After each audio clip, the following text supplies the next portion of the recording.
Jemaat yang diberkati Tuhan, sekali lagi selamat pagi, shalom. Shalom. Shalom. Beta yakin pagi ini ada sukacita yang Bapak Ibu dan Beta alami. Sebagai umat Tuhan dan keluarga Allah, maka kita patut mempersembahkan pujian, syukur dan hormat kepada Allah yang kita sembah di dalam Yesus Kristus sebagai kepala gereja. Karena hanya oleh rahmat dan kasih karunia-Nya, maka seluruh warga dan pelayan GPM tetap terpelihara dengan baik dalam melaksanakan tugas-tugas bersekutu, bersaksi dan melayani di Indonesia, di Maluku dan Maluku Utara sampai menggapai usia 89 tahun. Ungkapan syukur dan pujian bahkan hormat kepada Tuhan ini menjadi penting. Sebab tanpa Tuhan, Sang Kepala Gereja, maka GPM sudah lama lenyap dalam tugas menanam dan menyiram. Sebab dalam perjalanan bersaksi dan melayani selama 89 tahun, tidak kurang tantangan dan ancaman menerpa gereja Protestan Maluku. Kita dapat mencatat beberapa hal dalam sejarah perjalanan GPM, antara lain ketika gereja di Belanda jemaat memutuskan bantuannya kepada kita di Maluku, mereka dengan sombongnya berkata begini,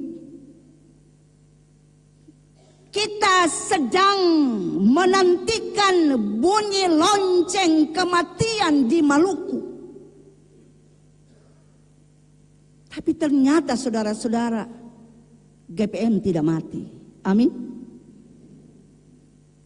Bahkan GPM terus bertumbuh dan berkembang. Pada zaman Jepang, saudara-saudara,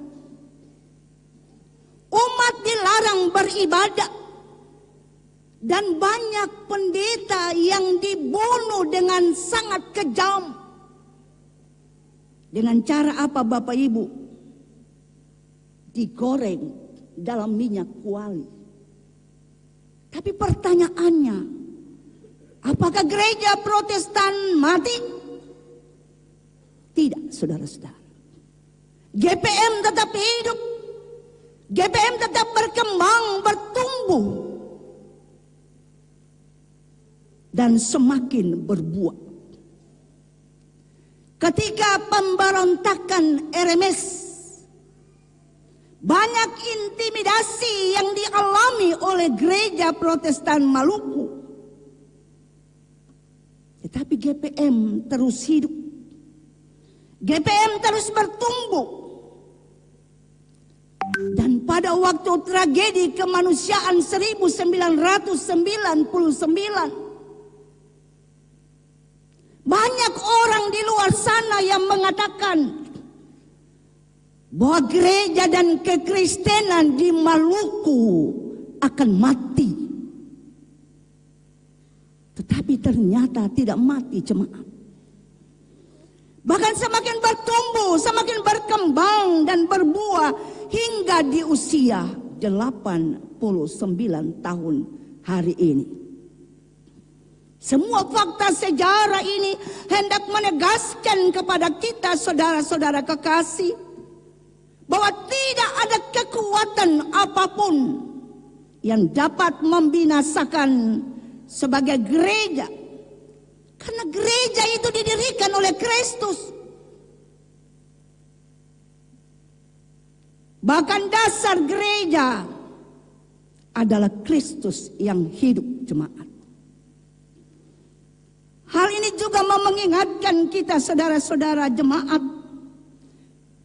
bahwa sebagai keluarga besar Gereja Protestan Maluku masih tetap berdiri tegak dalam seluruh proses menanam dan menyiram hanya oleh karena kasih karunia Tuhan Yesus, dan bukan karena kuat dan hebatnya kita, baik sebagai pelayan maupun warga GPM. Itulah sebabnya mengapa kita patut melepaskan pujian, syukur, dan hormat kepada Tuhan di momen bersejarah ini.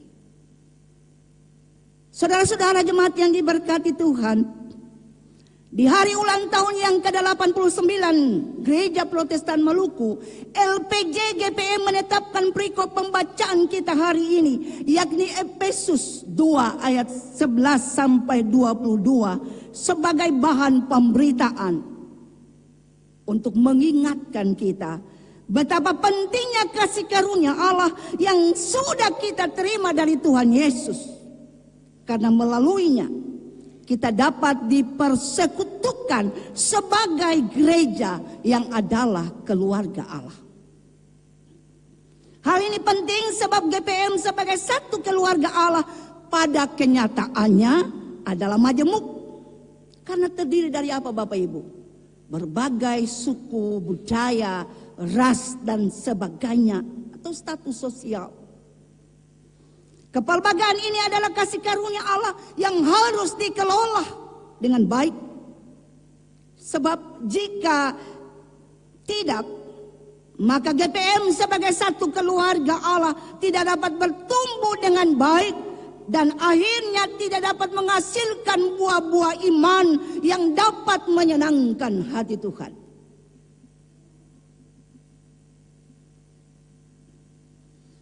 Kenyataan tentang kemajemukan bukan baru terjadi sekarang jemaat kekasih, tetapi sudah sejak gereja ada di bumi ini.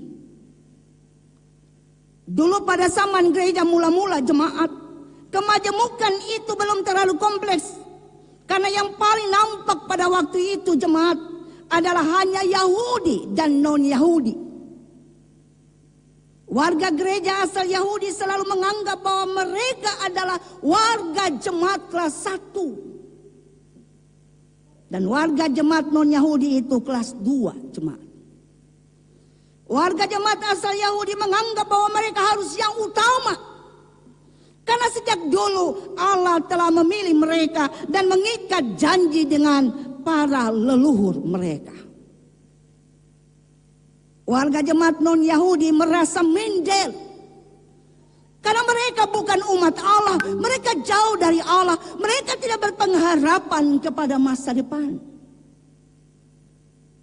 Karena itu untuk menghilangkan perbedaan itu jemaat, Rasul Paulus menasihatkan mereka melalui perikop ini bahwa memang dulu mereka tidak menjadi umat Allah, dulu mereka jauh, tetapi sekarang mereka sudah dekat dengan darah Kristus.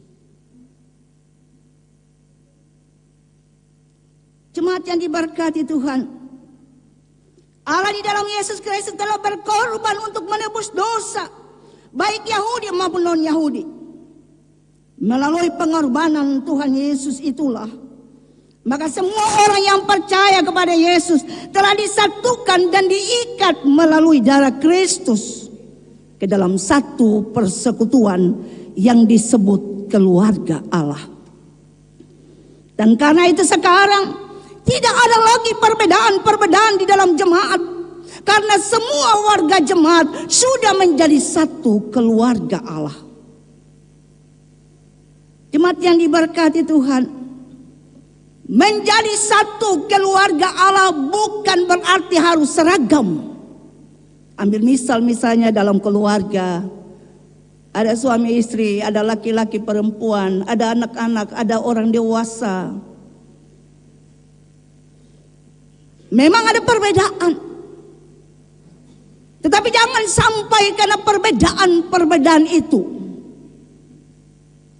menjadi penghalang untuk jemaat bertumbuh.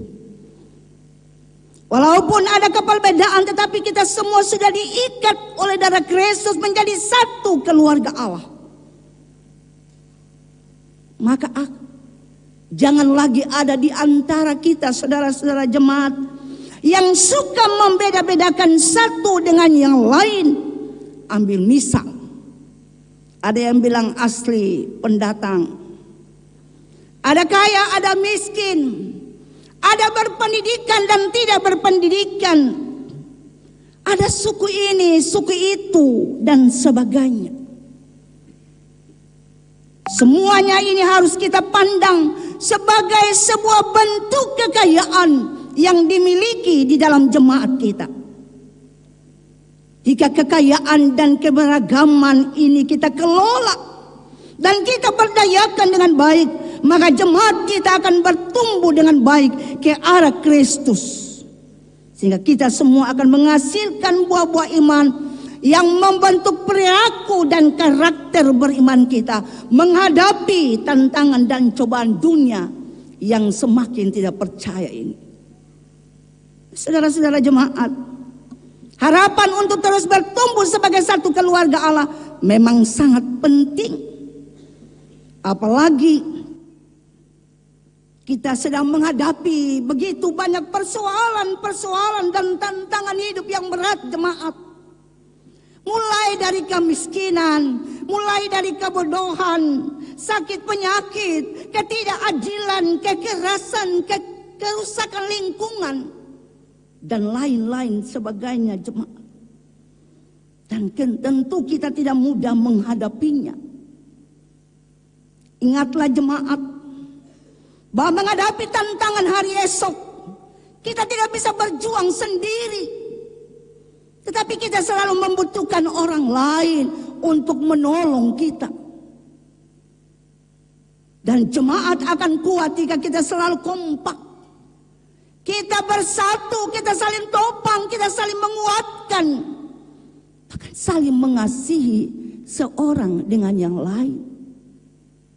Apalah artinya kita dikenakan satu keluarga Allah, tetapi kita membedakan seorang dengan yang lain. Sebab Tuhan tidak menghendaki kalau kita warga kerajaan Allah, kita adalah satu keluarga Allah, tapi masih saja kita membeda-bedakan seorang dengan yang lain. Maka bisa saja dari membeda-bedakan itu timbul kebencian, menghujat, saling merendahkan di antara kita. Dan itu menghambat pertumbuhan jemaat kita. Karena itu saudara-saudara jemaat yang diberkati Tuhan,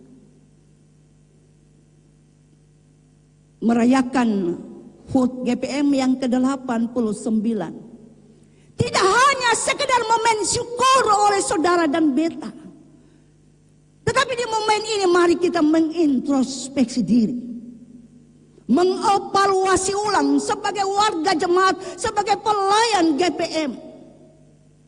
Sudahkah kita menjalankan tugas bersaksi, bersekutu dan melayani, menanam dan menyiram di kebun anggur Tuhan sepanjang 89 tahun ini dengan setia, dengan taat, dengan sepenuh hati? Ataukah dengan kesombongan, dengan keangkuhan diri?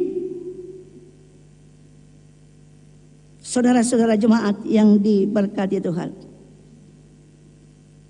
marilah dengan tetap bersandar pada Tuhan Yesus sebagai kepala gereja, serta terus-menerus memberi diri kita dituntun oleh Roh Kudus. Maka jemaat kita akan terus bertumbuh, karena senantiasa diberkati oleh Tuhan.